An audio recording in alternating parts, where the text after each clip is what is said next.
Mom married her new husband and they erased me from their new family.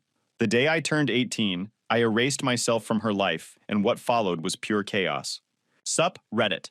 My mom remarried when I was 15 and spent the next 3 years pretending I didn't exist while building her perfect new family. The day I turned 18, I walked out and never looked back. What happened next? Let's just say she wasn't prepared for the consequences. Buckle up. This one's a ride. I'm Jake, 21 male now, but this story starts when I was 15. That's when my mom Patricia met Richard, her knight in shining armor who was going to rescue her from the tragedy of being a single mom. Spoiler alert, the only thing she needed rescuing from was being my parent. My dad died when I was 8. Heart attack at 42, completely unexpected. One day he was teaching me to ride a bike.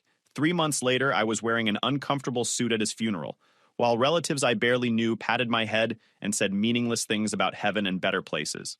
For the next 7 years, it was just me and Mom.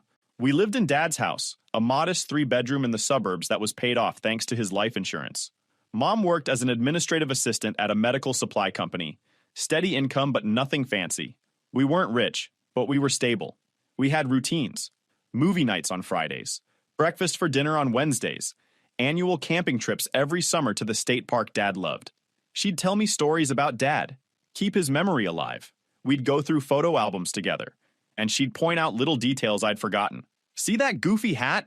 He wore that thing everywhere until I finally threw it away. We were a team. The two of us against the world. Then Richard happened. They met at some work conference. Richard owned a pharmaceutical distribution company, made serious money, drove a luxury car, lived in one of those neighborhoods where the HOA fines you for leaving your trash cans out too long. Everything about him screamed upgrade from our middle-class existence. Mom started acting different almost immediately. New clothes, new hairstyle, suddenly interested in wine tastings and country clubs. She'd come home from dates talking about Richard's vacation home in Colorado, his boat, his connections, like she'd discovered some secret level of life she didn't know existed. At first, she tried including me, invited me to dinners with Richard, suggested we do activities together. Richard would show up in his expensive car, shake my hand with that firm businessman grip, and ask generic questions about school. How are your grades? Playing any sports? The kind of questions adults ask when they're obligated to show interest, but don't actually care about the answers. I could tell Richard saw me as part of a package deal he wasn't thrilled about. His eyes would glaze over when I talked, and he'd check his phone constantly during our forced family dinners. But he was polite enough, and Mom seemed happy, so I tried to be cool about it. 6 months into their relationship, Mom started talking about marriage, not asking my opinion, just casually mentioning it, like she was describing the weather. Richard thinks we should get married next spring. Richard wants to buy a bigger house. Richard says we should join the country club. Everything was Richard says. Richard thinks, Richard wants. Like she'd outsourced all her decision-making to this guy she'd known for half a year. The engagement came 3 months later. Richard proposed at some fancy restaurant, gave her a ring that probably cost more than our car. Mom called me from the parking lot, voice all high and excited, asking if I was happy for her. What was I supposed to say? No? That I thought she was rushing into things? That I missed the mom who wore sweatpants and made pancakes on Sunday mornings, instead of this new version who wore designer clothes and talked about investment portfolios? I said congratulations. She thanked me and said we'd talk more when she got home, but she was already mentally checked out of the conversation. I could hear Richard in the background suggesting they go celebrate. That's when things started changing fast. Real fast. Richard had 2 kids from his first marriage. Sophia, 13 female, and Brandon, 10 male. They lived with their mom most of the time, visited Richard every other weekend and holidays. I'd met them once, briefly, at one of those forced family dinners. Sophia spent the entire meal on her phone. Brandon talked nonstop about video games, and Richard kept telling them to use better table manners. After the engagement, Mom started talking about blending our families. How we'd all be siblings soon. How great it would be to have a bigger family. How Richard's kids were so excited to have me as a brother. That was a lie. Sophia and Brandon were not excited. They were barely aware I existed. The wedding happened that spring. Small ceremony at the country club, mostly Richard's business associates and country club friends. A few of Mom's co-workers showed up, but most of our old family friends weren't invited. Richard wants to keep it intimate, Mom explained, which apparently meant intimate with people who owned boats and vacation homes, not intimate with people who'd known us for years. I wore a suit Mom picked out, stood there during the ceremony, smiled for photos. In every picture, I'm on the edge of the frame while Richard's kids are front and center. One photo shows Mom and Richard with Sophia and Brandon between them, looking like a magazine ad for blended families. I'm cropped out of that one entirely. After the wedding, we moved into Richard's house. The place was massive, like something from a home improvement show. 5 bedrooms, 3 bathrooms, finished basement, backyard with a pool. Richard's neighborhood had a gate with a security guard who checked IDs. Mom made it sound exciting. You'll have your own room, with your own bathroom. Isn't that great? My new room was at the end of the upstairs hallway, basically as far from the master bedroom as physically possible while still being in the same house. It was bigger than my old room, yeah, but it felt sterile. Beige walls, generic furniture, nothing personal, like a hotel room. Sophia got the room next to the master bedroom. Brandon's room was across the hall from hers. Both their rooms were already decorated with their stuff, posters and trophies and personal touches that made it clear this was their space. Mine looked like nobody lived there. We can decorate however you want, Mom said, but her tone suggested we do it later, and later never came. The summer before sophomore year was when I started noticing the pattern. Richard's kids came over every weekend, and suddenly the house revolved around them. Their activities, their schedules, their preferences for everything from dinner to TV shows to what temperature to keep the pool. I'd suggest watching a movie, but Sophia wanted to watch her show. I'd want to swim, but Brandon needed the pool for his friends. Everything became about accommodating Richard's kids, while I was expected to just adapt. Mom started spending all her time with Sophia. Shopping trips, spa days, mother-daughter lunches at the country club. Things we used to do together became their thing. When I mentioned feeling left out, Mom said I should be happy she was bonding with her new stepdaughter. This is what blended families do, Jake. We make everyone feel included. Except I didn't feel included. I felt replaced. Sophomore year started, and the differences became more obvious. Richard's kids went to Westfield Academy, this private school that cost more per year than most people make. I stayed at Lincoln High, my public school. When I asked about switching schools so we'd all be together, Richard said Westfield's tuition was already stretched with 2 kids. But we can definitely look into it for junior year, Mom added quickly. We never looked into it. Richard's kids got new designer backpacks, latest smartphones, laptops for homework. I got told my 3-year-old laptop was perfectly fine, and I should be grateful for what I had. When I pointed out the double standard, Mom said Richard's kids were used to a certain lifestyle, and it would be cruel to change that. What about my lifestyle? I asked. You're adaptable, she said. Translation, you're less important. Family dinners became torture.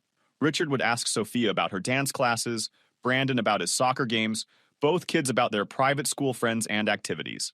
Then he'd glance at me and ask, "How's school?" in that tone that meant he was checking a box before moving on to topics he actually cared about.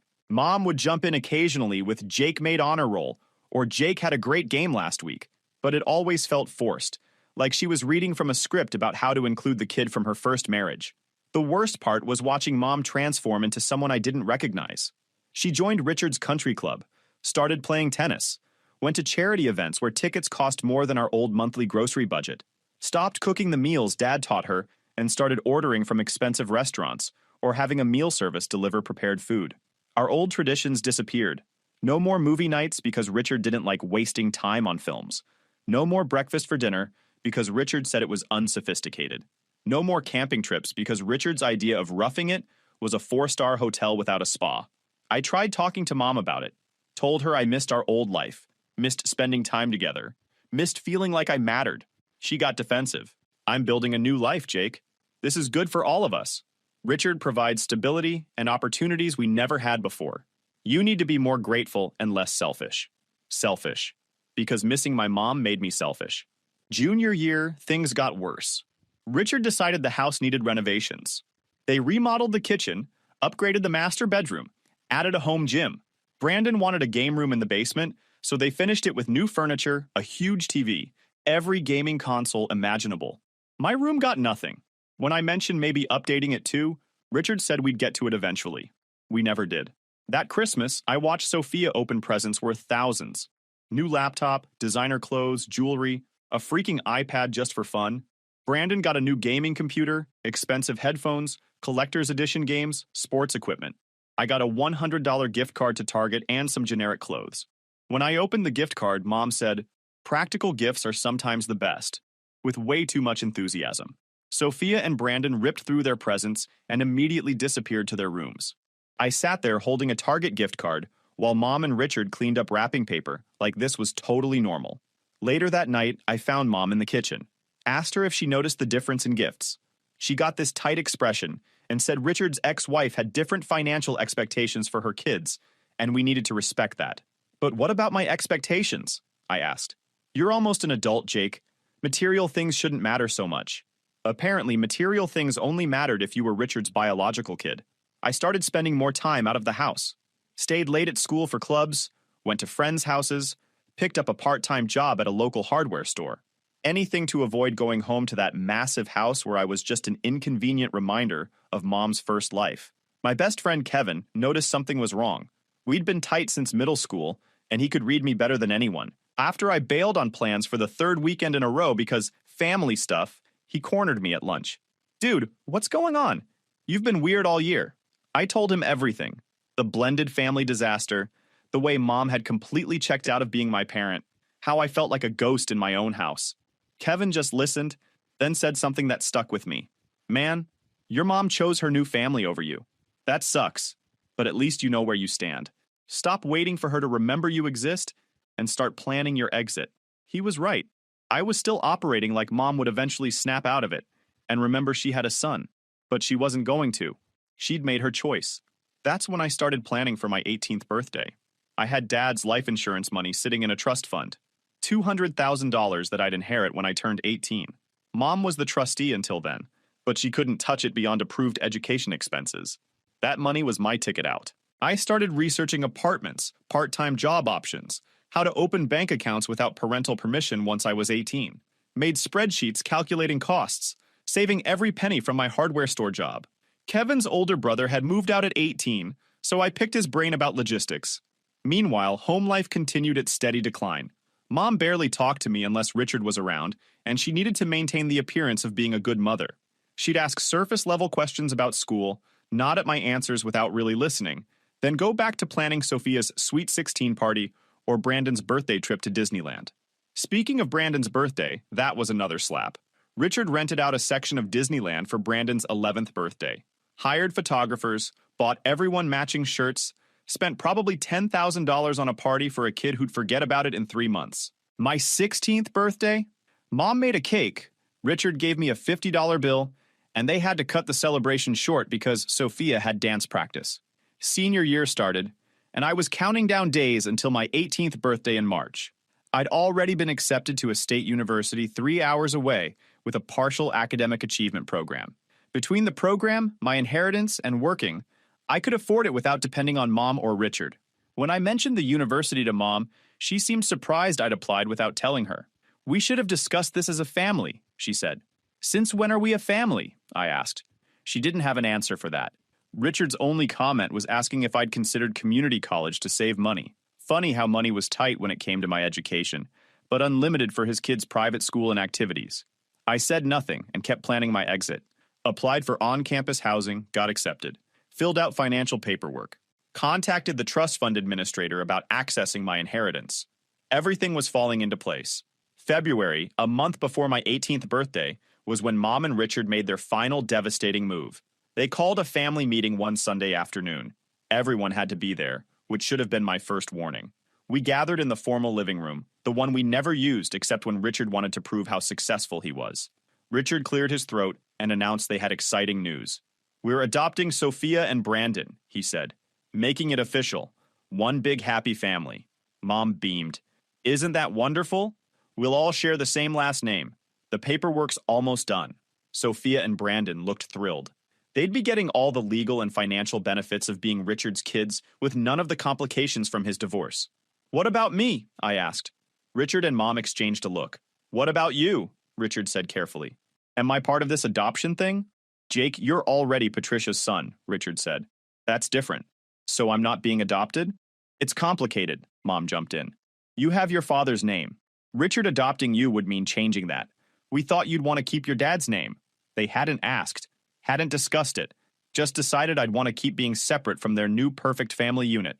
We can talk about it if you really want, Mom added, but her tone made it clear she hoped I wouldn't push it. I didn't, because by then I understood completely. They were building their new family, and I wasn't part of the blueprint. Sophia and Brandon were Richard's kids, adopted or not. I was just the son from Mom's first marriage who'd age out soon enough. The adoption went through in early March. Richard threw a party at the country club to celebrate. Sophia and Brandon got new monogrammed gifts with their new last name. There was a cake with "Welcome to the Family" written on it. Speeches about new beginnings and fresh starts.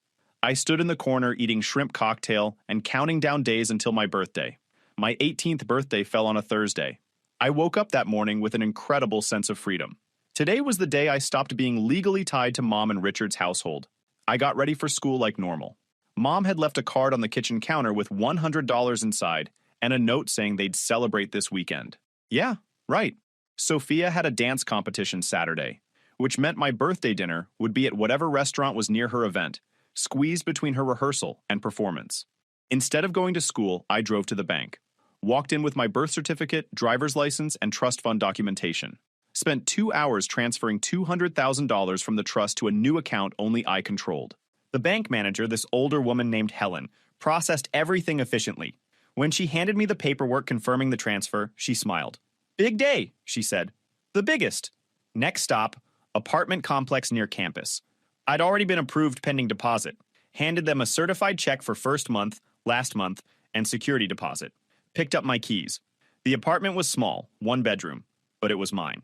I spent the rest of the day moving. I didn't have much. Mom had sold or donated most of our old furniture when we moved to Richard's house. Most of my stuff fit in my car. Clothes, laptops, some books, a box of photos from Dad. That was it.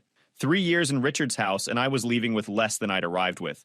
By 6 p.m., I was sitting in my new empty apartment, eating pizza on the floor. Kevin had helped me move the last load and brought dinner. "You actually did it," he said. "Yeah. Your mom's going to freak." "Probably." We ate pizza and made plans to hit up garage sales for cheap furniture. Kevin's family had spare stuff in their basement they said I could have. This was really happening. I texted Mom around 8 p.m. "Moved out, I'm good. Don't worry about me." Her response came 5 minutes later. "What do you mean moved out? Where are you?" "Got my own place. I'm 18 now. Time to start my life." Then my phone started blowing up. Calls, texts, increasingly frantic messages. I ignored all of them. Eventually, I just turned off my phone. The next morning, I woke up to 47 missed calls and probably 100 text messages. Most from Mom, some from Richard. I scrolled through them while eating cereal on my new-to-me couch Kevin's family had given me. The messages followed a predictable pattern. First confusion, then anger, then attempts at guilt, then threats, then back to guilt. Richard's messages were mostly about being disrespectful and ungrateful. Mom's were about how worried she was and how I needed to come home immediately. Home. Right. Like that house had been home. I sent one reply to Mom. "I'm an adult. I have my own place. I'm fine. I'll talk to you when I'm ready." Then I blocked both their numbers. Clean break. I focused on getting ready for university in the fall. Got a full-time job at the hardware store. Bought furniture. Set up my apartment. It was incredible being in my own space where nobody treated me like an afterthought. Kevin's family basically adopted me. His mom would invite me for dinner twice a week. His dad helped me buy a better used car. His younger sister thought it was cool I had my own apartment and started asking me for advice about dealing with their parents. This was what family was supposed to feel like. People who actually cared whether you existed. About 2 weeks after I moved out, my Uncle Greg called. Mom's older brother, the only family member from her side I still talk to. He was the one who'd checked in on me regularly after Dad died, who'd called Richard out at the wedding for being pretentious, who'd told Mom she was making a mistake prioritizing her new family. "Your mom's losing her mind," he said. "She's called me 6 times asking if I know where you are. I'm not hiding. I just moved out." "I know. I told her you're an adult and allowed to make your own choices. She's not handling it well. She spent 3 years not handling being my mom. She'll survive." Greg was quiet for a moment. "For what it's worth, I'm proud of you. Most kids would have stuck around hoping things would get better. You're smart to cut your losses." That conversation made me realize something important. I didn't hate Mom. I was just done waiting for her to remember I existed. 3 weeks went by. I'd settled into a routine. Work, apartment, hanging with Kevin, preparing for university. Life was good. Better than good, actually. I wasn't walking on eggshells, wasn't being compared to Richard's kids, wasn't feeling like a burden. Then Uncle Greg called again. "You need to hear something," he said. "I was at your mom's house for dinner last night. Things are falling apart over there." Apparently, the adoption of Sophia and Brandon had created financial issues. Richard's ex-wife was threatening to sue for more child support since he'd formally adopted them. Some complicated legal thing about adoption, affecting existing custody and support arrangements. Richard was facing a potential $3,000 monthly increase in child support payments.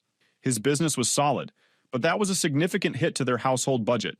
Plus, Sophia was expecting a car for her 16th birthday in 2 months, and Brandon wanted to go to this elite soccer camp that cost $8,000 for the summer. They're stressed, Uncle Greg said, and apparently they're realizing how much you contributed financially. What do you mean? Your mom mentioned they'd been planning to use your trust fund for the house renovations. Something about it being family money since you lived there. When you moved out and took that money, it threw off their whole budget. I sat there processing this. Mom had been planning to raid my inheritance? Money Dad left specifically for me? There's more, Uncle Greg continued. Your room has been converted to a home office. They painted over everything, put in a desk and filing cabinets. When I asked where your stuff was, your mom said you'd taken what you wanted, and they'd donated the rest. The rest? Meaning childhood photos, Dad's things I'd kept, personal stuff I'd left behind thinking I'd get it eventually. All donated or thrown out. I'm sorry, kid, Uncle Greg said. It's fine. I'm good. And I was. Angry, yeah, but also weirdly relieved. They'd made it crystal clear I was never coming back to that house. No more questions about whether I'd made the right choice. April rolled around. I was still blocked on Mom and Richard's phones, living my life peacefully, when I got an email from Mom to my school account. She'd figured out how to reach me. The email was long, paragraphs about how hurt she was that I'd left without discussion, how I was being immature and selfish, how family didn't just abandon each other. She wanted to meet for coffee to work things out.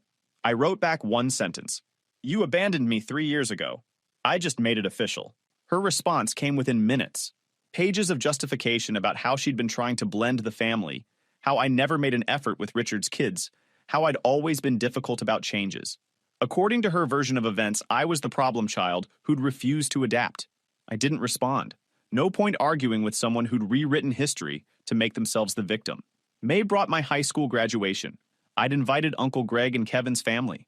Didn't tell Mom about it. She found out anyway through social media when Kevin's mom posted photos of us at dinner afterward. Mom showed up at my apartment the next day, banged on the door for 10 minutes before I finally opened it. She looked terrible. Hair wasn't done, makeup barely there, wearing yoga pants and an old sweatshirt. Nothing like the polished country club wife she'd become. You graduated without telling me, she said immediately. You didn't seem interested in my life anymore. How can you say that? I'm your mother. Are you? Because mothers usually notice when their kids exist. She tried pushing past me into the apartment. I blocked the door. Jake, please, can we just talk? No. I made mistakes. I know that now. But I'm trying to fix things. Richard and I are going through a rough patch, and I realize I've been neglecting you. There it was. Things were falling apart with Richard, so suddenly she remembered she had a son. I don't care, I said. Don't care? I'm your mother. I raised you. Dad raised me. You just lived in the same house. That was cruel, but it was also true. After Dad died, Mom did the minimum. Made sure I was fed and had clothes, but the actual parenting had stopped years ago. Her face crumpled. I loved your father. I did my best after he died. Your best wasn't enough, and then you met Richard and stopped trying altogether. That's not fair. I was trying to build a new life for both of us. You built a new life for yourself. I wasn't part of the plan. She started crying. I need you to come home, just for a while. Richard and I are having problems, and I need family around me. You have family. Sophia and Brandon, your new adopted kids. They're Richard's kids. They'll side with him if we split. So that's what this was about. She was worried about losing Richard's kids and ending up alone. Now suddenly, I mattered again. That sounds like a you problem, I said. Jake, please. I made mistakes, but I'm still your mother. I still love you. You love the idea of not being alone. There's a difference. I closed the door. She stood outside crying for a while before finally leaving. Uncle Greg called that evening. Mom had showed up at his house sobbing about how I'd rejected her. He'd listened politely, then told her she'd created this situation and needed to deal with the consequences. She's claiming you're being cruel and vindictive, he said. I'm being honest. I know, and I told her that. She didn't want to hear it. Summer came. I worked full-time, saved money, prepared for university. Kevin and I took a road trip to the coast. His family invited me to their 4th of July barbecue. Life was good. Meanwhile, Mom's marriage was imploding. Uncle Greg kept me updated even though I didn't ask. Richard had apparently been hiding financial problems. The business wasn't doing as well as he'd claimed, and supporting Sophia and Brandon's expensive lifestyle while paying increased child support was crushing them. They'd already cut the house cleaning service and meal delivery, stopped going to the country club as often. Sophia was furious about potentially not getting a new car. Brandon's elite soccer camp was canceled. The cracks were showing in their perfect family. In August, right before I moved to campus, Mom tried one more time. Showed up at my apartment with luggage. "I left Richard," she announced. "I need a place to stay for a while." I stared at her. "And you thought you'd stay here? You have space. I'm your mother." "Of course I thought I'd stay here." No. Jake, I have nowhere else to go." "That's unfortunate." She looked genuinely shocked, like she'd expected me to just welcome her in after everything. "I made mistakes, but you don't just abandon family when things get hard." "You would know," I said. "I was trying to make a life with Richard. I was trying to be happy. And I was trying to have a mother. We both failed." She started crying again, but this time it didn't move me. I'd used up all my sympathy somewhere around junior year when she'd missed my championship game because Sophia had a dance recital. "What am I supposed to do?" she asked. "Figure it out. You're an adult. You'll be fine. Jake, please. I'll make it up to you. I'll be better. Just give me another chance. I gave you 3 years of chances. You chose Richard's kids every time. I didn't realize what I was doing." "Yeah, you did. You just didn't care because it was convenient." She stood there, looking lost. Finally, she asked, "So that's it? You're just done with me?" "I was done with you the day you sent me to Richard's house and erased me from your life. I'm just making it official now." She left. Didn't try arguing more, didn't try bargaining. Just got in her car and drove away. Uncle Greg called an hour later. Mom had shown up at his house asking to stay there. He'd agreed, but told her it was temporary. "She's a mess," he said. "The divorce is going to be nasty. Not my problem. I know. But she's still your mom. Being related doesn't make her my family." Uncle Greg was quiet. "You're right. But for what it's worth, I think this is rock bottom for her. She's finally realizing what she lost. Good. Maybe she'll learn something."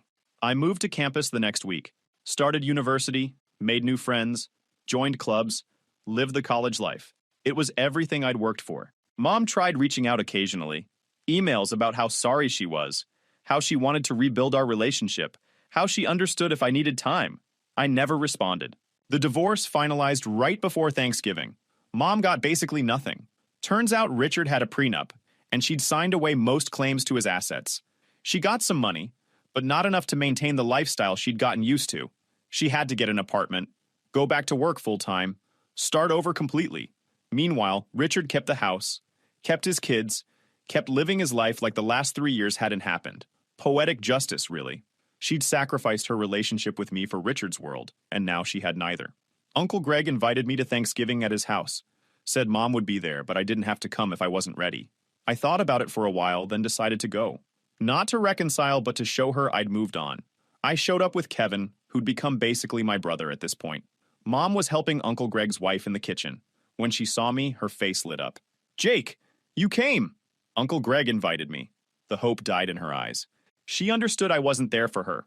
Dinner was awkward. Mom kept trying to make conversation with me, asking about school and my apartment, and if I needed anything. I gave short answers, spent most of the meal talking to Uncle Greg and Kevin. After dinner, Mom cornered me in the hallway. "Can we talk? Please?" "About what?" "About us. About fixing this. There's nothing to fix. We're not broken. We're just done. You're my son. We're never done. That's where you're wrong. Being your son is biology. Being your family is choice. And I choose not to." She flinched like I'd hit her. "I know I messed up. I know I chose Richard over you. But I'm different now. I understand what I lost. You lost it 3 years ago. You're just noticing now because you're alone. That's not true. It is. If you and Richard were still together, you wouldn't be here trying to reconnect. You'd still be playing mom to Sophia and Brandon and pretending I don't exist." She didn't deny it. Couldn't deny it. "I want to make things right," she said quietly. "Some things can't be fixed. You made your choice. Now you get to live with it." I left shortly after. Kevin drove because he could tell I was upset. Not sad, just tired. Tired of having this same conversation. Tired of Mom not understanding that sorry doesn't undo 3 years of rejection. "You okay?" Kevin asked. "Yeah, I'm good." And I was. Mom had burned that bridge, and I'd stopped waiting for her to rebuild it. I had Uncle Greg, Kevin's family, friends at university. I had a life that didn't revolve around waiting for someone to remember I mattered. Christmas came and went. Mom sent gifts to my apartment. I donated them unopened. She called on my birthday. I didn't answer. She kept trying, and I kept refusing. Uncle Greg asked me one day if I'd ever forgive her. I don't need to forgive her, I said. I just need to move on. That's fair. But forgiveness is sometimes for you, not them. I'm not carrying anger. I'm just choosing peace. And peace means Mom staying in my past. By sophomore year, Mom had stopped trying so hard. Still sent occasional emails, but they were less desperate. More resigned to our new reality. I heard through Uncle Greg that she was dating again. Some guy from her work, divorced with no kids. She was being more careful this time, not rushing into anything. Good for her. Genuinely. I hoped she'd learned something from the Richard disaster, but I didn't need to be part of her learning process. Junior year, I ran into Sophia at a coffee shop near campus. She was a freshman at the same university, probably got in through Richard's connections and money. She recognized me immediately. Jake? Hey, we did that awkward small talk thing people do when they share history, but not friendship. She mentioned Richard had remarried already. Some woman he'd met at the country club. Brandon was thriving in private school. Life was good. Your mom misses you, Sophia said suddenly. She talks about you sometimes when she visits Richard, about how she messed up. That's nice. Do you ever think about reaching out, giving her another chance? No. Sophia looked surprised. She's your mom. She stopped being my mom when she chose you guys over me. No offense, but I don't owe her anything. That's harsh. That's honest. We parted awkwardly. I never ran into her again, which was fine by me. Senior year of college brought job offers and real adult life. I'd majored in civil engineering, done well, had multiple companies interested, accepted a position in a city 5 hours away. Good money, good benefits, fresh start. Uncle Greg threw me a graduation party. Small thing at his house with Kevin's family and a few college friends. Mom asked if she could come. Uncle Greg said it was my call. I thought about it. Really thought about it. Part of me wanted to be the bigger person. Let her come. Show her I'd succeeded without her. But another part knew she'd try to take credit. Try to insert herself back into my life. No, I told Uncle Greg. This is my day. I don't want it complicated. He understood. The graduation party was perfect. Kevin's mom cried. Uncle Greg gave a speech about watching me grow up. My college friends roasted me appropriately. It was everything a graduation party should be. Mom texted me that night. Congratulations on graduating. I'm proud of you. I didn't respond. I'm 21 now. Moved to my new city, started my job, got an apartment downtown. Kevin visits sometimes. Uncle Greg calls weekly. Life is good. If you enjoyed this video, please hit that subscribe button. It really helps the channel and help us bring you more and better stories. Thanks.